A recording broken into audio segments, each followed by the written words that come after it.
자, 그럼 15번부터 보도록 할게요. 자, 15번부터 보도록 하겠습니다.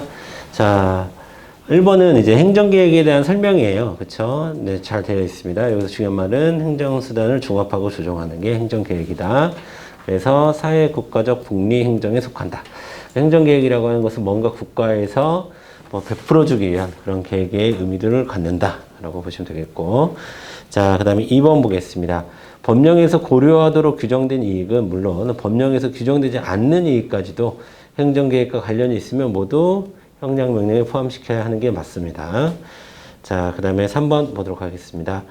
자, 네, 국공립대학교 총장 직선제 개선 여부를 재정 지원 평가 요소로 반영하고 이를 개선하지 않을 경우 다음 연도에 지원금을 삭감 또는 환수할 수 있도록 규정한 교육부 장관의 자, 대학교육 역량 강화 사업 기본 계획.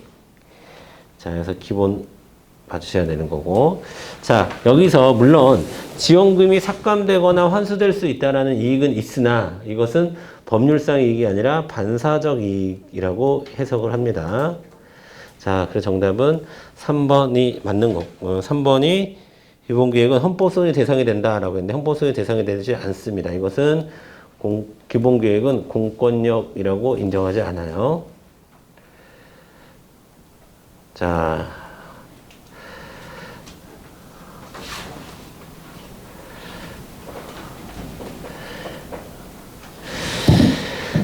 여기 있습니다. 자, 예, 구속될 여지가 있다 하더라도 지원금을 받지 못하게 될, 하지만 이것은 사실상의 구속에 불과하고, 자, 따를지 말지는 전적으로 대학의 자율에 맡겨져 있는 겁니다.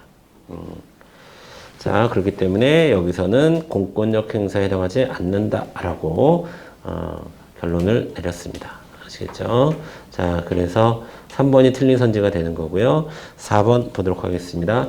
자, 요거는 이런 겁니다. 자, 폐기물 처리 시설의 입지 선정위원회가 주민의 의견을 반영한 전문 연구기관의 재조사를 시행했다는 거야, 안 했다는 거야? 했다는 거야. 그러니까 이 재조사 과정에서 이미 주민들의 의견이 반영되어 있습니다. 때문에 그거를 새롭게 자, 여러분들의 의견을 반영을 해서 의견이 반영되었고 그래서 이렇게 재조사 결과가 나왔습니다라고 공람 공고 절차를 거치게 되어 있긴 하지만 이것을 거치지 않았다고 해서 이미 주민들의 의견은 반영된 상태이기 때문에 우리가 공람하고 공고하는 이유는 주민들의 의견을 반영하기 위해서 하는 거죠. 근데 이미 주민들의 의견이 반영된 상태에서 공람 공고 절차를 거치지 않았다고 해서 위법하다고 보지는 않아요. 그것도 맞는 겁니다. 자, 되셨죠? 그 다음에 16번 가도록 하겠습니다. 자, 국가배상.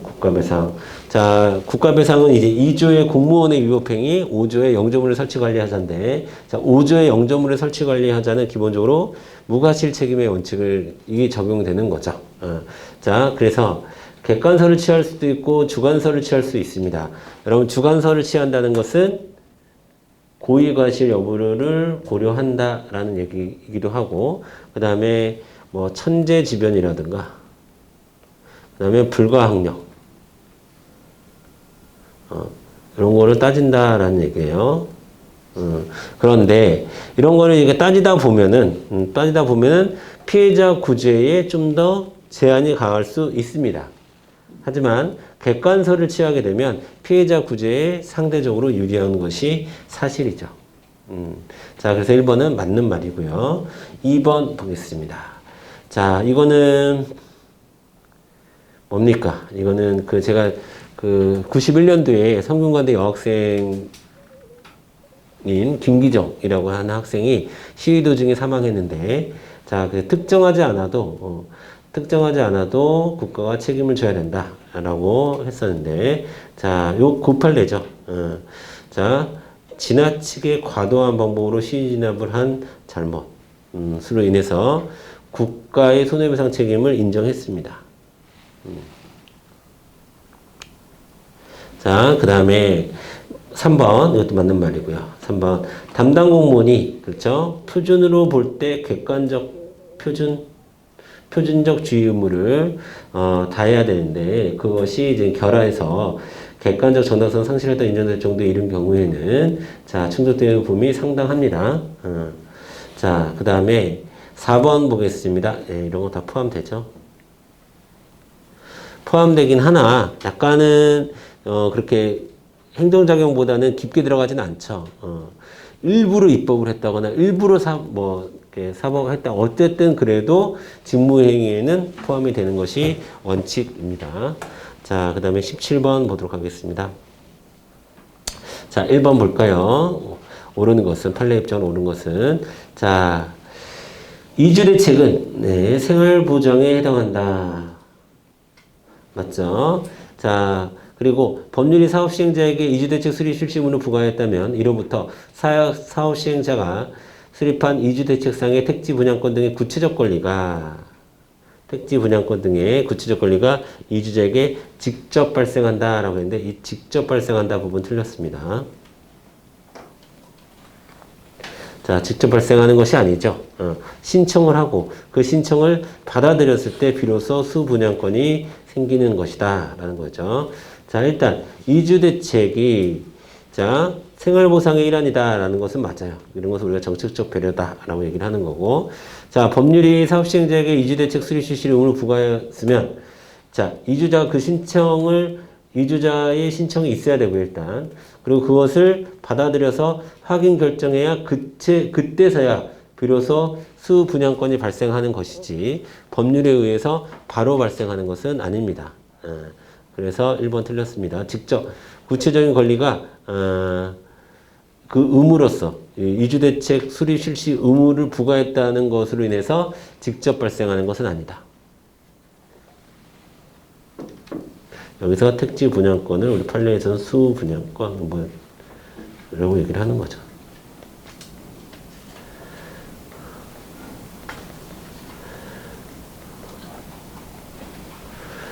자, 2번 보겠습니다. 2번. 자, 2번. 공공사업의 시행으로 인해서 사업지 밖에 미치는 간접 손실에 관해서 그 피해자와 사업시행자와의 협의가 이루어지지 아니하고, 자, 그 보상에 관한 명문의 근거 변명이 없는 경우에 손실의 예견 및 특정이 가능하여도 공익사업을 위한 토지 등의 취득 및 보상에 관한 법률, 시행규칙의 관련 규정을 유추하여 적용할 수 없다라고 했는데, 자, 이런 경우라면 유추해서 적용할 수 있다. 가 맞는 겁니다. 자, 2번 볼까요? 자, 판례에서는 자, 예견할 수 있고 그 범위도 구체적으로 특정할 수 있는 경우라면, 자, 공공용지의 취득 및 손실 보상에 관한 특례법 시행규칙에 관한 규정 등을 유추 적용할 수 있다고 봤습니다.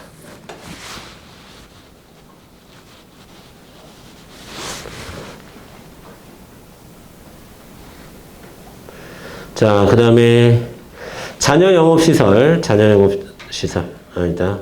3번부터 봐야 되겠네요. 자, 공익사업에 영업시설 일부가 편입됨으로써 인해서 자녀 영업시설에 손실이 입은 자가 재결 절차를 거치지 않은 채 곧바로 사업시행자를 상대로 자, 자녀 영업시설의 손실에 관한 보상을 청구하는 것은 허용되지 않는다. 자, 이것도 여러분 어떤 소송이에요? 자, 당사자 소송으로 가는 거죠. 그렇죠? 자, 그러면 당사자 소송을 가기 위해서는 자, 재결 절차가 필요하죠. 재결 절차가 있어야 이제 손실 보상을 청구하는 것, 재결 절차가 있어야 되는데 재결 절차를 거치지 않은 채 손실보상을 청구하는 것은 허용되지 않는다.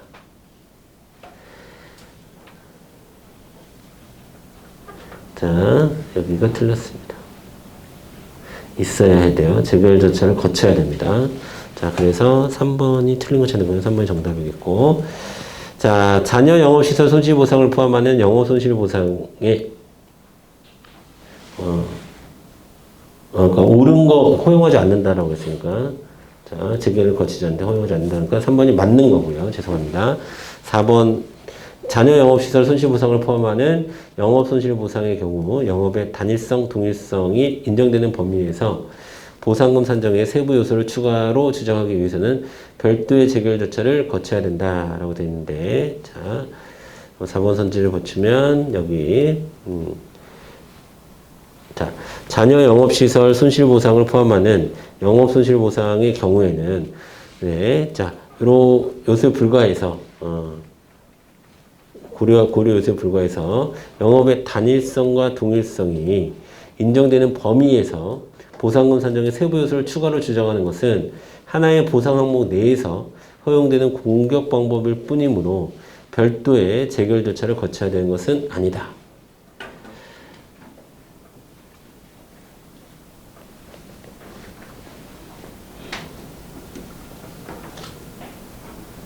자, 18번 가겠습니다. 18번.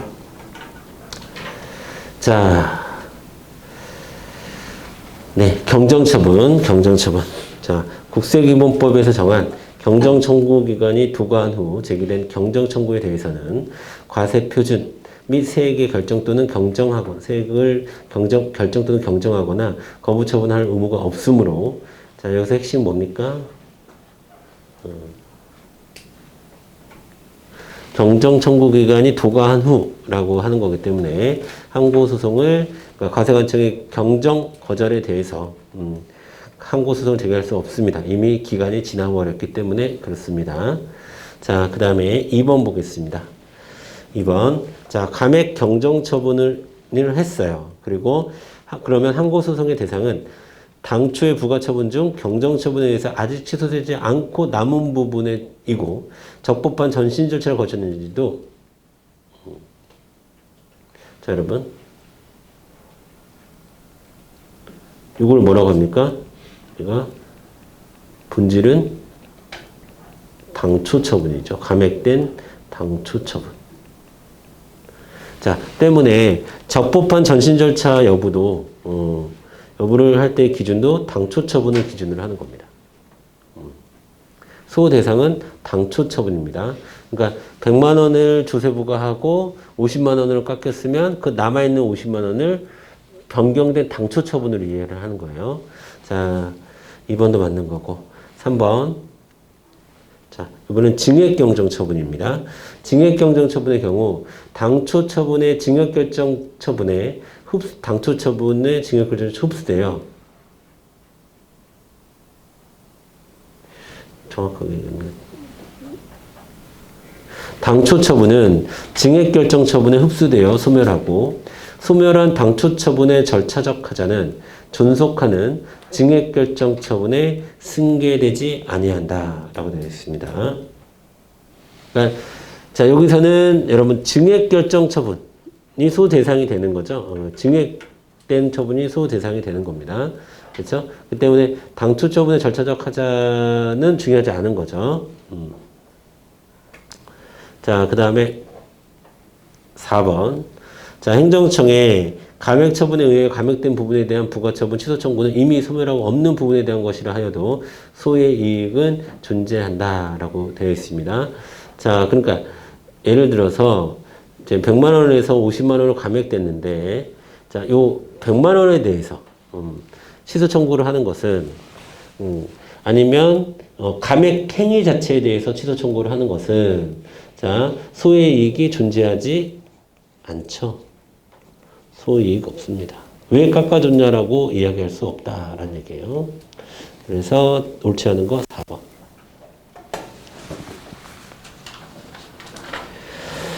자, 마지막 19번, 20번 넘어가도록 하겠습니다.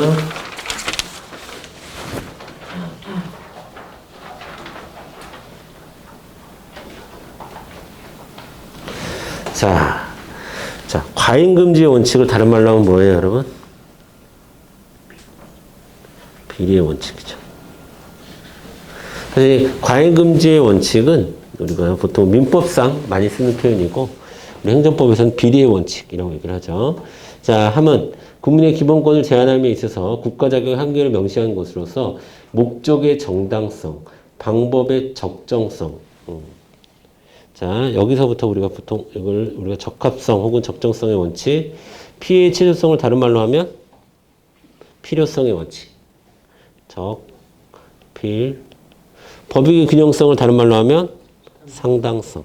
적, 필, 상을 의미하며 그 어느 하나라도 저촉이 되면 위헌이 된다는 것이 헌법상의 원칙을 말한다라고 했는데 맞는 말이죠. 맞는 말입니다. 자, 여러분 이 표현을 잘 알아두세요. 자, 비례의 원칙은 적, 필, 상의 원칙으로 구성되어 있는데 이 세 가지 원칙은 자, 서로 단계적 구조를 이루고 있다라고 하는 것은 적합성에도 맞아야 되고 그 다음에 적합성에 맞는 것 중에서 필요성까지 맞아야 되고 그 다음에 필요성도 맞는 거에서 상당성도 맞아야 되고 한마디로 얘기하면 이 세 가지 원칙에 모두 부합해야지 비례의 원칙에 맞는 것이다 라는 겁니다. 자, 그 다음에 이번 판례는 우리가 평소에도 많이 보는 판례가 맞죠? 예, 보는 판례입니다. 이거 그 가스총. 자, 그래서 최선의 범위에서 가스총을 사용해야 되는데, 최선의 안전수칙을 준수하지 않아서 정면에 대고 쏜 경우를 얘기하는 거예요. 자, 요거. 가스총 근접 발사. 근데 시험에서 이것도 물어보세요. 가스총 쓸 수 있어요, 없어요? 있어. 그러려면 어떻게 써야 돼? 최소한의 범위 내에서 써야 돼. 근데 근접 발사는 최소한의 범위를 뛰어넘었다라고 본 거예요. 최소한의 안전수칙도 준수하지 않았다라고 본 겁니다. 때문에 국가배상을 인정했죠.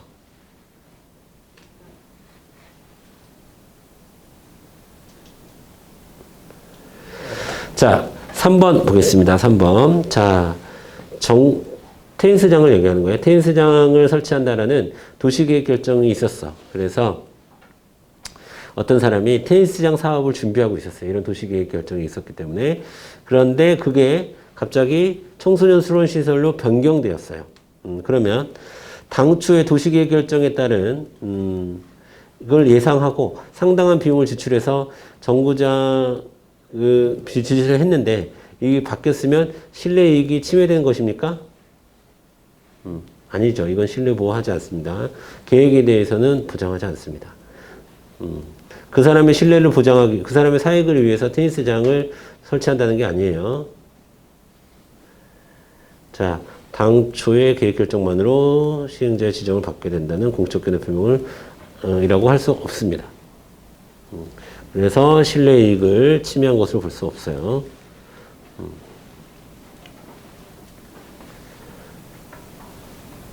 사업을 함부로 투자하면 안 돼. 그래서 자, 4번 보겠습니다. 기본권을 제한하는 규정은 기본권 행사의 방법에 관한 규정과 여부에 대한 규정으로 구분할 수 있는데 공익 실현을 위해서 기본권을 보다 적게 제한하는 경우 입법자의 침해의 최소성의 관점에서 기본권을 보다 적게 제한하는 단계인 기본권 행사의 방법에 관한 규제로서 공익을 실현할 수 있는 것을 먼저 시도해야 한다라고 하는 겁니다. 자, 이 얘기는 뭐냐면 자, 여러 가지 방법 중에서 우리가 최소로 침해 수단을 선택해야 되는데 그런 것이 있어요. 그런 단계가 기본권에서 방법에 대한 자, 규제로서 공익을 실현할 수 있는 걸 시도하고 이러한 방법으로는 공익 달성이 어렵다고 판단되는 경우에는 그러니까 기본권 자체를 부정하진 않고 기본권 행사를 사용하는 방법에 대한 규제만 좀 적용하는 거예요. 그런데 그걸로도 공익을 달성하기 어렵다고 판단된다면 이것이 중대한 공익이다라고 했을 때는 어쩔 수 없이 기본권 자체에 대해서 규제를 할 수 있는 거지. 처음에는 그러니까 기본권 지금 우리 2개 나왔잖아. 방법하고 여부하고. 뭐가 최소 침해야? 방법에 관한 규제가 최소 침해인 거예요. 그래서 여기 방법에 대한 규제로서 공익을 실현할 수 있는 것을 먼저 시도해야 된다라는 것이 맞는 겁니다. 이게 최소 침해입니다. 자, 그 다음에 20번 가겠습니다. 자, 1번 무효등 확인 소송에서는 명령규칙이 헌법 또는 법률에 위반된다는 것이 확정된 경우에도 자, 대법원은 취소소송과는 달리 그 사유를 행정안전부 장관에게 통보해야 되는 것은 아니다라고 했는데 자, 통보해야 되죠. 역시 통보해야 됩니다. 자,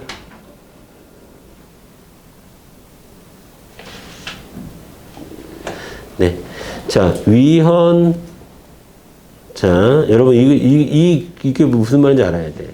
그러니까 여러분, 그러니까 행정소송법에 보면은 행정소송법에 총칙 규정이 있고, 그 다음에 각 소송별로의 규정이 있는데, 지금 위헌 위법 판결에 대한 통보는 총칙 규정에 돼 있는 거예요. 그러면 취무부 그 이외에 이제 세부 소송에 대한 것들에 대한 것도 다 적용이 한꺼번에 된다라는 얘기죠. 자, 그 다음에 2번. 여러분, 무효 확인 소송이 존재, 부존재. 그러니까 효력이 아예 무효와 부존재를 따지는 거예요. 효력이 있고 없고와 부존재를 따지는 겁니다. 자, 그래서 법령이 나와 있었으면 좋겠는데. 네. 법령은 없는데 어쨌든. 자, 그러니까 무효 확인 소송은 두 가지를 따지는 거예요, 여러분, 항상. 처분 등의 효력의 유무, 존재 여부. 이 두 가지 따지는 겁니다. 이 말을 무효 확인 소송에서는 무효와 부존재를 따진다. 이렇게도 얘기할 수 있는 거죠. 때문에 당연히 처분의 존재 여부는 심리 대상이 될 수 있습니다. 그렇죠? 자, 그래서 일단 옳은 거 찾는 거죠. 옳은 거 찾는 거니까 정답은 2번. 3번. 자, 무효 확인 소송의 제기에 있어서 무효 확인을 구할 법률상 이익 이외에 보충성 요구 이제는 안 되죠. 이거는 많이 보셨을 거라고 보고. 그 다음에 4번. 취소 판결의 제3자에 관한 규정은 자, 무효 확인 소송에는 준용되지만 부작위 위법 확인 소송과 당사자 소송에서는 준용하지 않고 있다라고 하는데 자, 이거 지금 틀렸습니다. 무효 확인과 이렇게 묶어줘야 돼요. 무효 확인과 여기서는 준용. 여기서는 준용 안 한다. 이렇게 해야 돼요. 자. 취소 판결의 제3자유는 그렇죠. 무효와 제3자유는 준용되지만 당사자 소송에서는 준용 규정이 없다. 이렇게 정리하시면 되겠습니다. 자, 마찬가지로 지난 시간과 마찬가지로 여러분 우리가 좀 20문제를 풀어봤는데 제 생각에는 한 3개, 2개, 3개 정도 틀렸으면 여러분이 이거 하는 거예요. 지금 우리가 이게 하는 이유는 좀 우리가 사실 좀 전혀 새로운 포인트를 공부하거나 그럼 물론 디테일한 포인트를 공부하는 건 있어요. 그래서 일부러 이제 문제 구성에서도 상대적으로 사례 문제라든가 이런 문제 있잖아요. 이런 문제 좀 많이 집어넣는 편이에요. 그래서 묻는 방식의 유형이 좀 올라갔고 그 다음에 좀 출제 포인트도 약간 디테일한 부분, 법령이나 판례에 대해서 좀 디테일한 부분이 들어가긴 했지만, 그래도 우리가 기존에 알고 있었던 것만 가지고도 충분히 소거가 가능한 문제였긴 한데, 여러분이 판례문을 꼭 읽어보면서 복습해 주시길 바라겠고, 그 다음에 어쨌든 다음 시간에 총정리를 한번 해보도록 하겠습니다. 자, 됐고요. 좀 빨리 끊었다 갈게요. 이거 설치를 좀 해야 돼서 한 10분 정도 쉬었다가 35분에 이번에 여러분 지난 수요일 날 보셨던 모의고사에 대한 해설 강의를 근데 모의고사 여러분 100점 맞으신 분 많죠? 제가 봤을 때 95점, 100점 정도 맞으시면 정상적인 수준의 문제였습니다, 사실은. 그래서 설명할 게 그렇게 많진 않지만, 어쨌든 반복적으로 확인한다는 차원에서 우리 한 10분 정도 쉬었다가 35분부터 실시하도록 하겠습니다.